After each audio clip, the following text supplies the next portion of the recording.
جان عالم احمد المختار دو جہاں کی تاجدار صلی اللہ تعالی علیہ وآلہ وسلم کا فرمان خوشبودار ہے۔ بے شک اللہ عز و جل نے ایک ایسا فرشتہ میری قبر پر مقرر فرمایا ہے جسے تمام مخلوق کی آوازیں سننے کی طاقت عطا فرمائی ہے۔ اور قیامت تک جو کوئی مجھ پر درود پاک پڑھتا ہے تو مجھے اس کا اور اس کے باپ کا نام پیش کرتا ہے، کہتا ہے کہ فلاں بن فلاں نے آپ پر درود بھیجا ہے۔ اللہ اکبر، اللہ اکبر۔ دور نزدیک کے سننے والے وہ کالے لالے کرامت پہ لاکھوں سلام، کالے لالے کرامت پہ لاکھوں سلام۔ محبت سے درود سلام پڑھنے صلی اللہ علیہ الحبیب صلی اللہ تعالی علی محمد وعلی آلہ وصحبہ وبارک وسلم۔ صلاۃ و سلام علیک یا سیدی یا سیدی یا مکی یا مدنی عربی یا کرشی یا ہاشمی مطلبی یا رسول اللہ۔ ایک بزرگ رحمت اللہ تعالی علیہ فرماتے ہیں کہ میں نے ایک نوجوان کو آبادی اور لوگوں سے الگ تھلگ تنہا جنگل میں مصروف عبادت دیکھا۔ میں نے سلام کیا، اس نے جواب دیا۔ پھر میں نے اس سے کہا، اے نوجوان، تم ایسی ویران جگہ میں کیوں ہو جہاں نہ تو تمہارا کوئی مددگار ہے، نہ کوئی ایسا شخص ہے جس کو تم سے انس ہو، رفیق بھی نہیں؟ اور اس نے کہا، کیوں نہیں؟ میرے رب عز و جل کی قسم، میرا مددگار بھی ہے، میرا رفیق بھی ہے۔ میں نے پوچھا، تمہارا مددگار رفیق کہاں ہے؟ اس نے جواب دیا، وہ اپنی عزت کے ساتھ مجھ پر فوقیت رکھتا ہے، اپنے علم و حکمت کے ساتھ میرے ساتھ ہے، اپنی ہدایت کے ساتھ میرے سامنے، اور اس کی نعمت و عظمت میرے دائیں بائیں ہے۔ جب میں نے کلام سنا تو عرض کی، کیا آپ مجھے اپنی صحبت اختیار کرنے کی اجازت دیں گے؟ تو وہ کہنے لگا، آپ کی رفاقت مجھے عبادت سے غافل کر دے گی، اور میں اس بات کو پسند نہیں کرتا، کیونکہ مشرق سے مغرب تک زمین کا بادشاہ میرے لیے کافی ہے، آسمانوں کا بادشاہ میرے لیے کافی ہے، تمام جہان والوں کا بادشاہ میرے لیے کافی ہے۔ آپ کو انہوں نے کہا کہ آپ کو اس جگہ پر وحشت نہیں ہوتی؟ بالکل ویرانے کے اندر جنگل میں ہے۔ تو اس نوجوان نے جواب دیا، جس کا حبیب انیس اللہ عز و جل ہو اسے کیسے وحشت ہو سکتی ہے؟ یعنی جس نے اپنا تعلق اللہ عز و جل سے قائم کر لیا ہے، جس کو اپنے رب کے ذکر کے ساتھ، اس کی یاد کے ساتھ انسیت ہے، تو اس کو بلا وحشت کیسی ہوگی؟ تو بزرگ نے پوچھا، کھانا کہاں سے کھاتے ہیں؟ تو نوجوان نے جواب دیا، جب میں چھوٹا تھا تو اس نے اپنے لطف و کرم سے ماں کے تاریک پیٹ میں بھی مجھے غذا دی، اور اب جب کہ میں بڑا ہو گیا ہوں تو کیا وہ میری کفالت نہیں فرمائے گا؟ میرے لیے اس کے پاس مقرر شدہ رزق ہے، اور اس کا وقت بھی لکھا ہوا ہے۔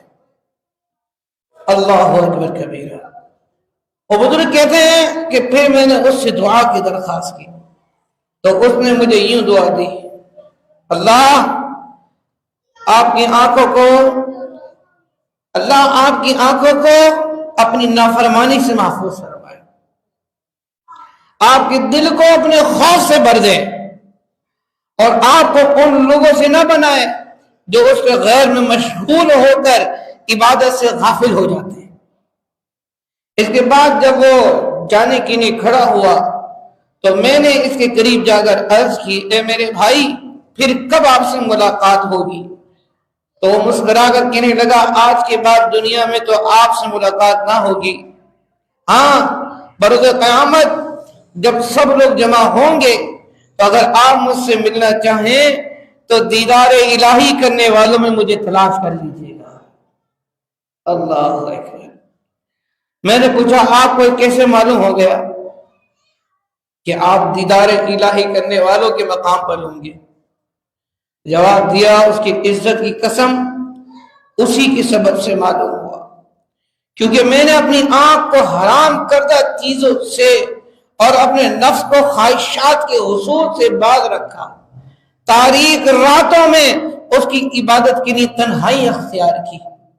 مجھے امید ہے کہ وہ مجھ سے خوش ہوگا اور اس کے بدلے وہ مجھے اپنا دیدار عطا فرمائے گا۔ یہ وہ نوجوان غائب ہو گیا، اس کے بعد پھر کبھی اس سے نہ ملاقات ہوئی۔ رہوں مست بے خود میں تیری ودا میں، میرے اللہ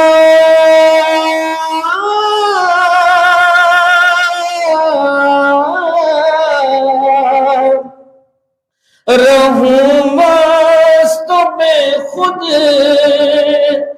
میں تیری ودا میں، پلا جام ایسا پلایا الہی، پلا جام ایسا پلایا الہی، محبت میں اپنی گمایا الہی۔ میرے بھائیوں، مذکورہ حکایت اس نوجوان نے جوانی کے زمانے میں ہی دنیا کی رنگینیوں سے ناطا توڑ کر عبادت اور ریاضت میں خود کو مشغول رکھا اور شریعت کے حرام کردہ اشیاء کو ترک کر کے تنہا بیابان میں رہائش اختیار کی اور ان گناہوں سے بچتا رہا۔ حکیم الامت مفتی احمد یار خان نعیمی فرماتے ہیں، جوانی مالداری اور زندگی کو ضائع نہ جانے دو، اس میں نیک اعمال کر لو کہ یہ نعمتیں بار بار نہیں ملتی۔ جب مال ہے صدقہ کر کے اللہ تعالیٰ کو راضی کرو، جس میں طاقت ہے خوب عبادت کر کے اللہ کو راضی کر لو۔ زندگی ہے موت سے پہلے پہلے اپنے رب کو اس کی یاد کر کے راضی کر لو، یہ نعمتیں بار بار نہیں ملتی ہیں۔ صحت مند آدمی اگر بیمار ہو جائے تو اس طرح کی صحت بحال نہیں ہوتی جیسے کہ بیماری سے قبل تھی۔ اسی طریقے سے مالداری یہ تو آنے جانی شے ہے، لیکن پھر بھی موت کا تو کچھ نہیں پتا نا، کبھی بھی آ سکتی ہے۔ مال ہے تو اللہ کی راہ میں خرچ کر کے اس کو راضی کرنا، اگرچہ اس میں میانہ رویہ اختیار کرنا۔ شریعت مطہرہ نے کبھی آپ سے مطالبہ نہیں کیا کہ آپ اپنا سارا مال خرچ کر دو، میانہ رویہ اختیار کرو۔ اس میں اپنے لیے بھی خرچ رکھو، اپنے گھر والوں کے لیے بھی خرچ رکھو، بیوی بچوں کے لیے بھی خرچ رکھو، اور فضولیات میں خرچ کرنے کے بجائے نا مال اللہ کی راہ میں خرچ کرو۔ اور اللہ کی راہ میں خرچ کرنے کے طریقے کیا ہیں؟ مسجد مدرسے میں دو، جناب غریبوں کی مدد کرو، یتیموں کے سر پہ ہاتھ رکھ دو، ٹھیک ہے، بیواؤں کا سہارا بن جاؤ، جو غریب ہیں، مسکین ہیں، ان کی مدد کرو۔ جوانی کو کھیل کود میں نہیں گزارنا چاہیے۔ بڑھاپے میں آگے تو آدھا بیکار ہو جاتے ہیں، بندہ سجدہ بھی نہیں کر پاتا۔ ہم اس طرح کے نظارے بے شمار دیکھتے ہیں یا نہیں کہ جب ہم بوڑھوں کو دیکھتے ہیں تو بیچارے کبھی تو وہ رکوع کرنے سے قاصر رہتے ہیں، تو کبھی مسلسل قیام نہیں کر پاتے وہ اپنی بیماری کے سبب سے، تو کبھی ایسا ہوتا ہے کہ ان کو کوئی ایسی بیماری لگ جاتی ہے کہ وہ سجدہ بھی نہیں کر پاتے، وہ سجدے کی روحانیت اور لذت سے محروم ہو جاتے ہیں۔ لیکن جس نے اپنی جوانی عبادت میں گزاری اور بڑھاپے میں اگر اس طرح کوئی مرض لاحق ہو جائے تو اس کو وہ جوانی کی سجدوں کی لذت ہے اس بڑھاپے کی معذوری میں بھی لگتی ہے، مزے آتے ہیں اس کے۔ اللہ اکبر اللہ۔ تو جوانی کو جو ہے نا کبھی بھی ایسا نہ چھوڑو کہ وہ مطلب دنیا کی رنگینیوں میں مشغول کر دے آپ کو۔ یقیناً اللہ کی عطا کردہ نعمتوں میں سے ایک عظیم نعمت جوانی بھی ہے، اس کا کوئی مول نہیں ہے۔ آپ کروڑ پتی ہو جاؤ نا، کماتے کماتے کماتے کماتے ہوئے ارب پتی بن گئے اور ہو گئے بوڑھے، تو وہ آپ کا ارب پتی ہونا نا آپ کو جوان نہیں کر دے گا۔ بعض لوگوں کی سوچ ہوتی ہے نا ابھی وقت ہی کیا ہوا ہے، حج تو میں کر ہی لوں گا، جبکہ استطاعت ہوتی ہے، اللہ نے مال دیا ہوتا ہے، اور بھائی حج جو ہے نا جوانی کی عبادت ہے، طاقت کی عبادت ہے۔ بچوں کی شادیاں ہو جائیں اس فرض سے نپٹ جاؤ، نہ جانے ان کو کون سا فرض لگا ہوتا ہے کہ سارے فرض انہیں کو یہی والے یاد ہوتے ہیں وہ جو لوگوں نے بتا دیے۔ ذمہ داری ہے ماں باپ کی بھی، بڑوں کی، سرپرست کی، کہ اپنے بچوں کی نکاح کریں، شادیاں کریں، لیکن اس کا مطلب یہ تو نہیں ہے کہ اپنی ان ذمہ داریوں کی وجہ سے آپ فرائض کو ترک کر دیں۔ جس کے پاس اتنا مال ہے کہ وہ حج کے مہینوں میں حرم پاک جا سکتا ہے اور پھر بھی نہ جائے تو گناہ گار ہے۔ اگر جو اس کی 4 بیٹیاں کنواری بیٹھی ہوئی ہیں، ان کے نکاح کرنے میں کون سا خرچ ہوتا ہے؟ یہ تو سارے اپنے رسم و رواج بنا رکھے ہیں نا، جتنے بھی خرچے ہوتے ہیں۔ خرچہ تو صرف لڑکی کا ہونا ہے کہ اس نے مہر ادا کرنا ہے، اس کا نان نفقہ دینا ہے، روٹی کپڑا مکان دینا ہے۔ لڑکی کا تو کوئی خرچہ ہی نہیں ہے، یہ تو سارے یہ معاشرے کے لوگوں نے بنا رکھی نا ساری چیزیں۔ نہ کرو 1 لاکھ روپے کی مائیوں، کیوں کرتے اس کو بچا لو آپ، کیوں مہندی کے اندر 70-80 ہزار روپے؟ نارمل بات بتا رہا ہوں، جو اپر کلاس کے لوگ ہوتے ہیں وہ تو کروڑوں روپے خرچ کرتے ہیں، یہ میں غریبوں کی مائیوں مہندی بتا رہا ہوں کہ 1-1.5 لاکھ روپے مائیوں مہندی میں خرچ کرتے ہیں، تو پھر مطلب فضول کے جب بارات لے کے جا رہے ہوتے ہیں لاکھوں روپے کی گاڑیاں بلا فضول چڑھ رہی ہوتی ہے، ہزاروں روپے کی آتش بازی چلاتے ہیں، تو بے فائدہ نوٹ اڑاتے ہیں جس میں کوئی مقصد نہیں ہوتا، کوئی اللہ کی رضا مقصود نہیں ہوتی، بس دکھاوا ہوتا ہے۔ تو یہ مال بچا کر آپ اللہ کو بھی راضی کر سکتے ہو، صدقہ کر کے، اگر آپ پر حج فرض ہے تو حج ادا کر کے، تو یہ ایک بار چلے گی واپس نہیں آنی۔ حضور ختم مرتبت جان عالم صلی اللہ تعالی علیہ وسلم نے ارشاد فرمایا، قیامت کے دن بندہ اس وقت تک قدم نہ اٹھا سکے گا جب تک اس سے 5 چیزوں کے بارے میں سوال نہ کر لیا جائے۔ نمبر 1، عمر کن کاموں میں گزاری؟ یہ آپ لوگ یاد رکھیں تاکہ اس کی تیاری کریں کہ قیامت کے دن تو ہر ایک میں پیش ہونا ہے، صرف امام اور مؤذن پیش نہیں ہوں گے کہ صرف آپ یہ سمجھتے ہیں نیک اعمال کرنا امام اور مؤذن کا کام ہے، اچھے اخلاق کا اپنانا صرف امام اور مؤذن کا کام ہے، تو ایمانداری صرف جو دیندار لوگ ہیں جنہوں نے داڑھی رکھی ہے صرف انہی کا کام ہے؟ نہ نہ نہ، جس میں کلمہ نبی علیہ السلام کا پڑھا ہے نا اس پر ہر حکم الہی نافذ ہوتا ہے، اس پر عمل کرنا لازم و ضروری ہے۔ مطلب جو لوگ اپنے آپ کو دیندار نہیں کہتے وہ کیا ہیں پھر؟ میں سوال کرتا ہوں، بتائیں مجھے وہ کیا ہیں؟ پہلے بھی کیا تھا میں نے اس سوال، تو کسی کے پاس اس کا جواب نہیں۔ جو اپنے آپ کو دیندار نہیں کہتے وہ کیا ہے پھر؟ دیندار نہیں ہے تو دیندار تو ہے نا، اللہ کی کرم سے ہمیں اسلام ملا ہے، ہم دیندار ہو گئے، ہم مسلمان ہیں، ہم دیندار ہو گئے۔ بے دین تو وہ لوگ ہیں جو کوئی دین مانتے ہی نہیں ہیں، جیسے کمیونسٹ، وہ خدا کا ہی انکار کرتے ہیں، وہ کتابوں کا انکار کرتے ہیں، وہ قیامت کا انکار کرتے ہیں، وہ تمام جو احکام الہیہ کا انکار کرتے ہیں، وہ تو دھیری ہیں۔ جس نے کلمہ نبی کا پڑھا وہ تو دیندار ہو گیا۔ اب اس میں کیٹیگری یہ بنتی ہے، ایک با عمل دیندار، ایک بے عمل دیندار، ٹھیک ہے؟ تو ہمیں با عمل دیندار بننا ہے۔ اللہ سبحانہ و تعالیٰ قرآن مجید فرقان حمید میں ارشاد فرماتا ہے، یا ایھا الذین آمنوا ادخلوا فی السلم کافہ، ہمیں اے ایمان والو اسلام میں پورے داخل ہو جاؤ، پورے داخل ہو جائے۔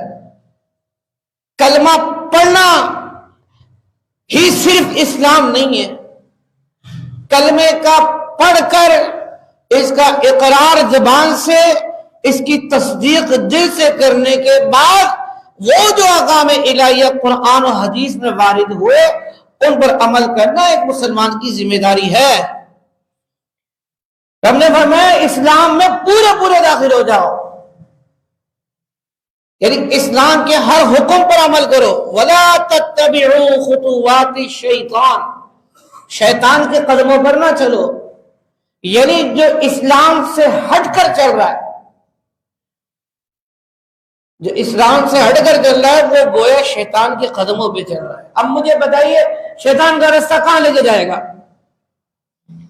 سورہ بقرہ کی یہ آیت مبارکہ میں آپ کی گوش گزار کر رہا ہوں، رب فرماتا ہے اسلام میں پورے داخل ہو جاؤ، اور جو اسلام سے ہٹ کر چل رہے ہیں وَلَا تَتَّبِعُوا خُطُوَاتِ الشَّيْطَانِ، اور شیطان کے قدموں پہ نہ چلو۔ مولا کیوں نہ چلیں؟ إِنَّهُ لَكُمْ عَدُوٌّ مُّبِينٌ، رب فرماتا ہے وہ تمہارا کھلا دشمن ہے، وہ تمہارا کھلا دشمن ہے، وہ جہنم میں جائے گا، اس کو اس بات کا یقین ہے۔ اب اس نے جو حضرت آدم علیہ السلام کو سجدہ نہ کرنے کے بعد جو اللہ سبحانہ و تعالیٰ سے عرض کی تھی کہ میں تیرے بندوں کو بہکاؤں گا اور جہنم میں ساتھ لے کے جاؤں گا، تو وہ اس کا مشن اس دن سے آج تک جاری ہے۔ تو اللہ نے بھی فرمایا تھا جو میرے ہیں وہ میرے ہی رہیں گے، جو میرے ہیں تو ان کو بہکا نہیں سکے گا۔ تو جو شیطان کے قدموں پہ چل رہے ہیں وہ اللہ سے بھی جدا ہو رہے ہیں اور دین سے بھی جدا ہو رہے ہیں، اور جناب ان کا ٹھکانہ جہنم ہوگا۔ اس لیے فرمایا اسلام میں پورے داخل ہو جاؤ۔ تو بعض لوگوں کی بیماری ہوتی ہے نا، یار ہم اتنی زور زبردستی نہیں کرنی چاہیے، اتنا مطلب جو ہے عمل ہم نہیں کر سکتے۔ میں نے کہا آپ سب کچھ کر سکتے ہو۔ میں ایک کرونا کی لہریں چڑھی تھی، ساری مسجدیں بھر گئی تھی، جبکہ وہ ایک سازش تھی، ساری مسجدیں بھر گئی تھی، میں نے خود دیکھا۔ اچھا اس وقت جب مسجدیں بھر گئی تھی اس کے چند دنوں کے بعد جب ان کو احساس ہوا نہیں کہ یہ کوئی بیماری نہیں ہے، یہ تو مغرب کا ایک پروپیگنڈا ہے، سب نے مسجد میں آنا چھوڑ دیا۔ کیوں؟ بتائیے مجھے کیوں؟ تو ہم کیا اس بات کا انتظار کرتے ہیں کوئی مصیبت ہم پر آئے تب ہم مسجد میں جائیں، تب ہم عبادت کریں، تب ہم اسلام پر عمل کریں؟ تو دعوت مصیبت کو دعوت ہم خود دے رہے ہیں۔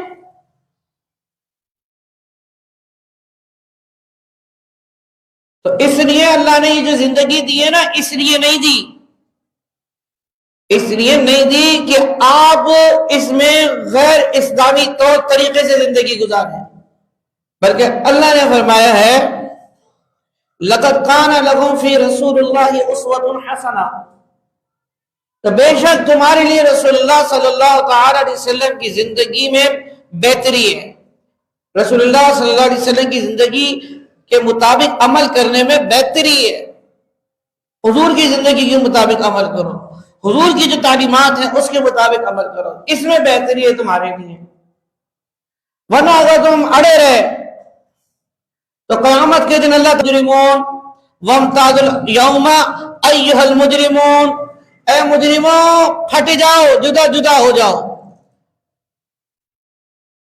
تو مفسرین نے لکھا کہ جب اللہ کا یہ حکم ہوگا نا تو ہر 1000 میں سے 999 لوگ جو ہے الگ ہو جائیں گے. ہر 1000 میں سے ایک بندہ ہوگا جو مطیع ہوگا، جو اطاعت گزار ہوگا، جو عبادت گزار ہوگا. اب مجھے بتائیے اگر خدا نہ خاصہ وہ جب اللہ عز و جل کا ارشاد ہوگا وامتازوا اليوم ایھا المجرمون، اے مجرموں جدا جدا ہو جاؤ، اور اگر آپ 999 والوں میں شامل ہوئے پھر کیا ہونا ہے؟ تو ایسے کام کرو کہ ان لوگوں میں شامل ہو جاؤ جن میں نیک لوگ ہوں گے، اس گروہ میں شامل ہو جاؤ جن میں نیک لوگ ہوں گے. اسلام میں پورے داخل ہو جاؤ، شیطان کے قدموں پر نہ چلو، اور ان سوالات کی تیاری کرو. عمر کن کاموں میں گزاری؟ اپنے شب و روز پر غور و فکر کرو، کیا کر رہے ہو؟ نہیں پتہ اسلام کے بارے میں، دنیا بھر کی معلومات آپ مطلب جو یوٹیوب سے لے لیتے ہیں، سوشل میڈیا سے لے لیتے ہیں. آپ یہ بھی لے سکتے ہیں، لیکن آپ کے لیے تو اور بینیفٹ یہ ہے کہ اب تو اتنی آسانیاں ہیں. مسجد کے ائمہ، علماء، مفتیان کرام آسانی سے ایک عام آدمی کو ٹائم دے کر ان کے مسائل کا جواب دیتے ہیں. پہلے ایک حدیث سننے کے لیے ہمارے اسلاف نے 2 مہینے کا سفر کیا ہے، 2 مہینے کا. بخارا سے مدینہ صرف اس لیے آتے تھے کہ حدیث شریف سننے کو مل جائے گی رسول اللہ کی. اور ہمیں یہاں بٹھا کر کہا جاتا ہے جناب آپ درس حدیث میں بیٹھ جائیں، آپ درس قرآن میں بیٹھ جائیں، آئیے دین سیکھ لیں فی سبیل اللہ. تب بھی کوئی سیکھنے کے لیے تیار نہیں. 2 مہینے کا ذات راہ لے کر، سواری لے کر اپنا ملک چھوڑ کر دوسرے ملک جانا، اور پھر اتنے مشقت والے راستے، نہ کوئی ایروپلین ہے، نہ کوئی ٹرین ہے، نہ کوئی بس ہے. ہمارے اسلاف پیدل یا جانوروں والی سواری پر سفر کر کے 2 مہینے کی مسافت طے کر کے ایک حدیث سننے جاتے تھے. ہم اتنے ناکارہ ہوئے.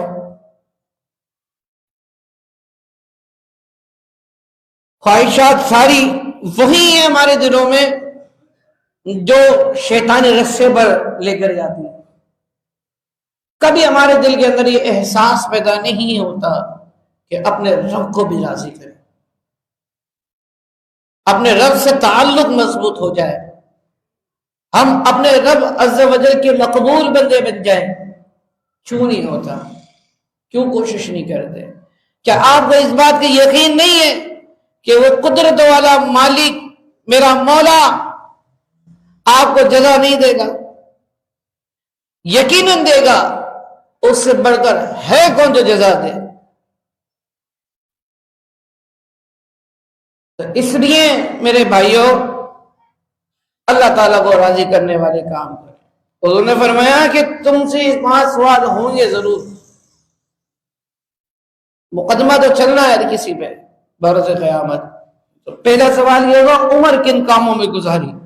تو اپنی زندگی کے شب و روز کو دیکھیں کن کاموں میں گزار رہے ہیں. اگر اس میں اللہ کی نافرمانی ہو رہی ہے تو ماضی کے تمام کاموں پر توبہ کریں اور آئندہ کے لیے پلان کریں کہ میں نے اتنے وقت کے اندر بچوں کی روزی کمانی ہے، اتنے وقت میں نے اپنے بچوں کو دے کر ان کو دماغ کو فریش کرنا ہے، اپنے گھر والوں کو راضی کرنا ہے، اتنا وقت مجھے اپنے رب کے لیے دینا ہے. 5 نمازیں بھی پڑھنی ہے میں نے. اللہ مجھے توفیق دے میں قرآن کی تلاوت بھی کروں، مجھے توفیق دے اللہ میں سبحان اللہ الحمدللہ اللہ اکبر کی تسبیح بھی پڑھوں.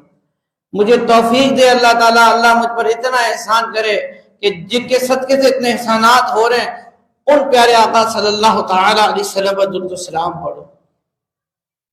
یہ پلاننگ کرنے سے ہوتا ہے. جس نے ذہن یہی بنا لیا کہ مطلب مجھے صرف دنیاوی کاموں کو ترجیح دینی ہے، اپنے کاروبار کو ترجیح دینی ہے، گھومنے پھرنے کو ترجیح دینی ہے، اور جناب اپنے شغل میلوں میں لگے رہنا، اس بات کو ترجیح دینی ہے، انہی کاموں میں لگا رہتا ہے. سب سے پہلے آپ نے ذہن بنانا میری ترجیحات کیا ہیں، اور ہماری ترجیحات میں سب سے پہلی جو ترجیح ہونی چاہیے وہ یہ اپنے رب کو راضی کرنا.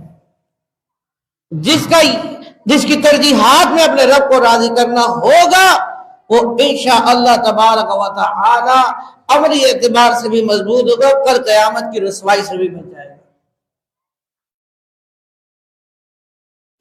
دوسری بات رسول اللہ صلی اللہ تعالی علیہ وسلم نے ارشاد فرمائی کہ دوسرا سوال یہ ہونا ہے کہ جوانی کن کاموں میں صرف کی. ہاں جی جوانوں بتاؤ جی، سوچو کن کاموں میں صرف کر رہے ہو؟ فلمیں، ڈرامے، گانے باجے، لڑکیوں کو چھیڑنے میں صرف کر رہے ہو؟ رات رات بھر غیر محرم عورتوں سے باتیں کرنے میں صرف کر رہے ہو؟ بدنگاہی کر کر اپنے زندگی کے شب و روز صرف کر رہے ہو؟ نمازیں چھوڑ کر اپنی زندگی کے شب و روز صرف کر رہے ہو؟ یا کاروبار کے اندر دھوکہ دہی دے کر، بے ایمانی کر کر، یا سود کا لین دین کر کر، یا چوری کر کر، یا طرح طرح کے گناہ کر کر، یا دلوں کے اندر ایک دوسرے کے لیے کینہ پال کر زندگی صرف کر رہے ہو؟ یا پھر اپنے رب کو راضی کرنے میں صرف کر رہے ہو؟ کاروبار کرنا بھی عبادت بن جاتا ہے تب جب حلال رزق کی تمنا ہو. بچوں کے لیے کمانا بھی عبادت بن جاتا ہے تب جب حلال رزق کی تمنا ہو، حلال طریقے اپنائے ہوں. ٹھیک ہے؟ تو میری باتوں سے کوئی یہ نہ سمجھے گا ہمیں زندگی سے کاٹ دیں گے، نہ ہمارا یہ درس ہی نہیں ہے. ایک مسلمان کے لیے میاں عربی کا درس دیا گیا ہے، اعتدال والی راہ میں عافیت ہے، برکت اور فضیلت اسی میں ہی ہے. شاید بندہ جب دنیا سے کٹ کر کسی غار میں چلا جائے وہاں عبادت کرنا آسان ہو جائے، شاید. اس دور میں تو ایسا ہو ہی نہیں سکتا. ہوں گے وہ اللہ والے جو کرتے ہوں گے، جو دنیا میں رہتے ہوئے غفلتوں کے ماحول میں رہتے ہوئے ہر قسم کے گناہ کرنا جو آسان ہو گیا ہے، اس ماحول میں رہتے ہوئے اپنے رب کو راضی کرے گا نا، وہ بڑا فضیلت والا ہے. اس ماحول میں رہتے ہوئے جو نمازیں پڑھ رہا ہے 5 وقت کی، وہ بڑا فضیلت والا ہے. اس ماحول میں رہ کر سچ بول رہا ہے، اس ماحول میں رہ کر ایمانداری اپنائی ہوئی ہے، اس ماحول میں رہ کر گانے باجے اور جناب فلم اور ڈرامے سے بچ رہا ہے، وہ بڑا خوش نصیب آدمی، بڑا خوش نصیب. تو اس لیے میرے بھائیوں اپنی جوانی کو دیکھو کہ جوانی کن کاموں میں گزار رہا ہو. کہیں ایسا نہیں ہو کہ جوانی کی رانائیوں میں گم ہو کر اپنی داڑھی کٹا دی، نمازیں چھوڑ دی. جب قبر میں جاؤ گے کیسے منہ دکھاؤ گے میٹھے مصطفیٰ صلی اللہ علیہ وسلم. تیسری بات میرے آقا کریم علیہ السلام نے ارشاد فرمائی، کہاں سے کمایا؟ یہ بھی سوال ہونا ہے، کہاں سے کمایا؟ جی جناب بتائیے کہاں سے کمایا. ضروری نہیں ہے جو کاروبار کر رہا ہے وہی بے ایمانی یا بددیانتی کرے گا. وہ جو جاب کرتے ہیں، وہ جو ملازمتوں پر ہیں، وہ بھی بددیانتی کرتے ہیں. کیسے؟ وہ ایسے جناب اجارہ ہوا ہے 8 گھنٹے آپ نے کام کرنا ہے، ٹھیک ہے، 8 گھنٹے میں سیٹ کی غیر موجودگی کے اندر 2 گھنٹے سو گیا. یہ بددیانتی ہے. ہمارے ہاں گورنمنٹ جاب کرنے کا بڑا مطلب جو ہے نا لوگوں کے اندر وہ ہے شوق ہے کہ گورنمنٹ جاب لگ جائے. گورنمنٹ جاب کیوں لگ جائے؟ گورنمنٹ جاب حاصل کرنے کے لیے رشوت بھی دیتے ہیں کہ کسی طریقے سے گورنمنٹ جاب کیوں لگ جائے. ایک تو وہاں تنخواہ اچھی ملے گی، پھر ہم جو ڈیوٹی ٹائم میں دے نہ دیں ہم سے کوئی پوچھنے والا نہیں ہے. اور تیسری بات یہ ہے کہ جناب ہمارے جو ریٹائرمنٹ کے بعد بھی پیسے ملتے رہیں گے. یار اتنی مطلب جو ہے امیدیں لگائے بیٹھے ہو اس دنیا سے.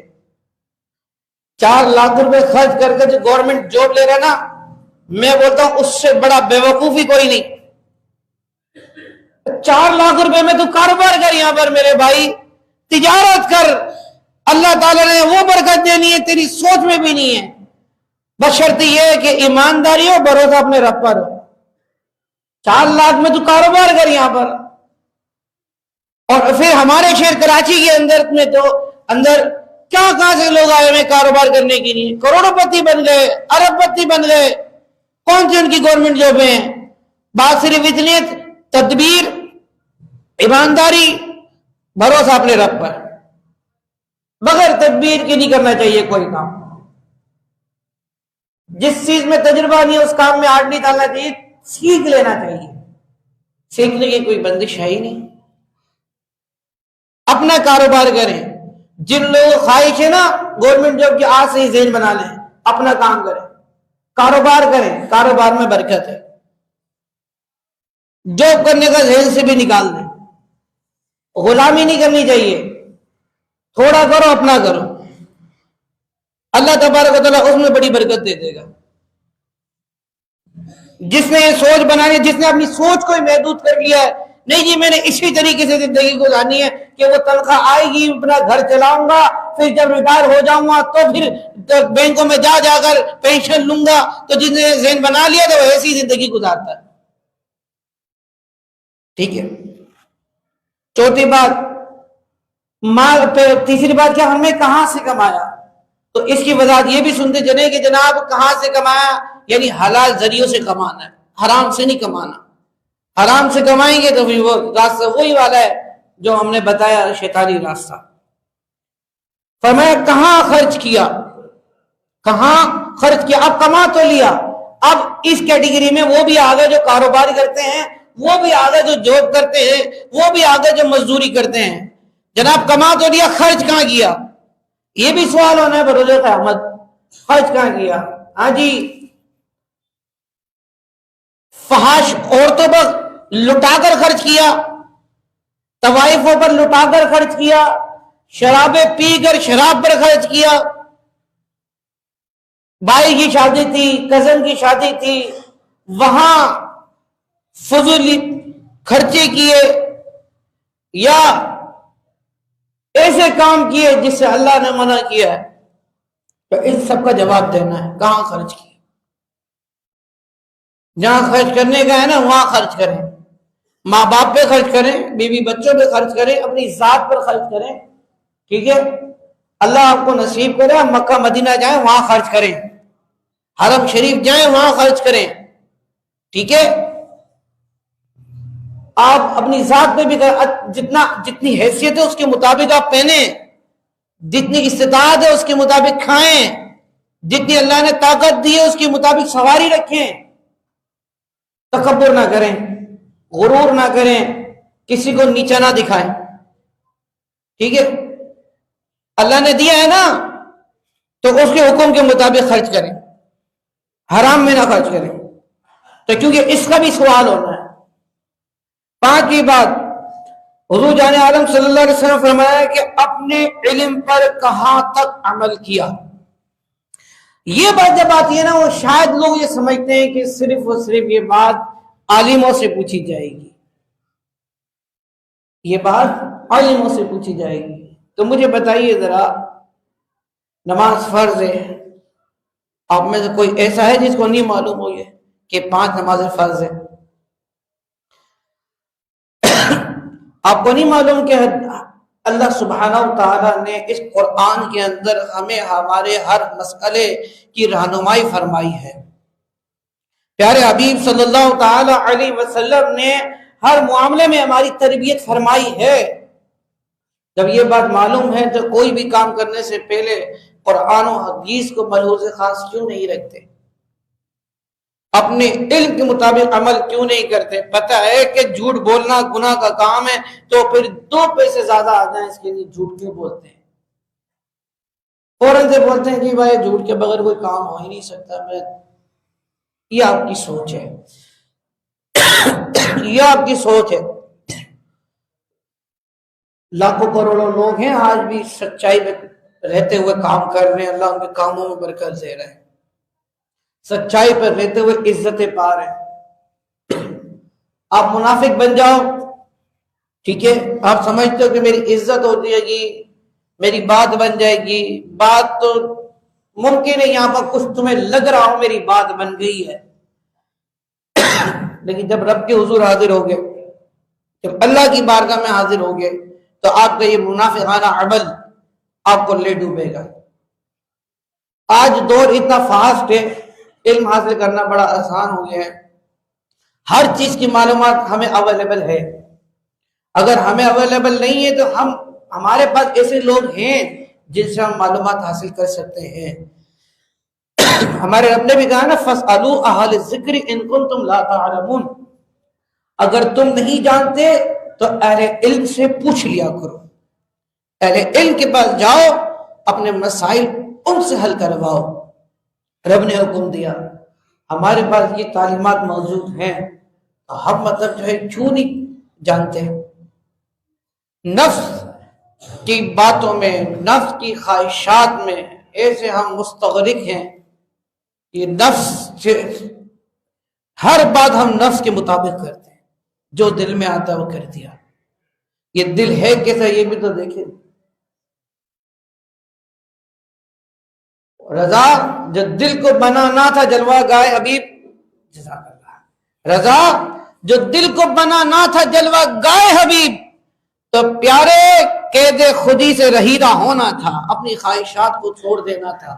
اگر اس دل کے اندر جلوہ حبیب چاہیے، حضور کے جلوے بسے، حضور کی محبت بسے، اللہ کا خوف بسے، تو جناب قید خودی سے رہیدہ ہونا تھا، اپنی خواہشات کو چھوڑنا پڑے گا۔ اس عارضی دنیا میں چند لمحوں کی لذت کے لیے اتنے بڑے بڑے گناہ نہ کریں۔ یہ لذات کا سلسلہ یہ مسلسل نہیں رہتا۔ آپ اچھے سے اچھا کھانا کھا لیں، اچھے سے اچھا کھانا، جب آپ اس کو منہ میں رکھیں گے نا، منہ میں رکھنے ذائقہ لگتا ہے، جو بھی اس کا ٹیسٹ ہے، لیکن حلق سے اترنے کے بعد سب ختم۔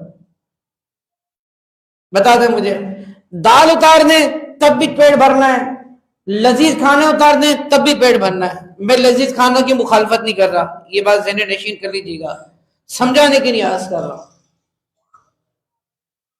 میں تو اس بات کا قائل ہوں، پہلے بھی میں نے کہہ دیا کہ جناب جتنی استطاعت ہے، جتنی اللہ نے توفیق دیے، ایسا کھائیں بھی، ایسا پہنے بھی، ایسی سواریاں رکھیں، ایسی رہائش رکھیں، لیکن اپنے رب سے غافل نہ ہوں، اپنے رب سے غافل نہ ہوں، ہرگز نہیں، اپنے علم کے مطابق عمل کریں۔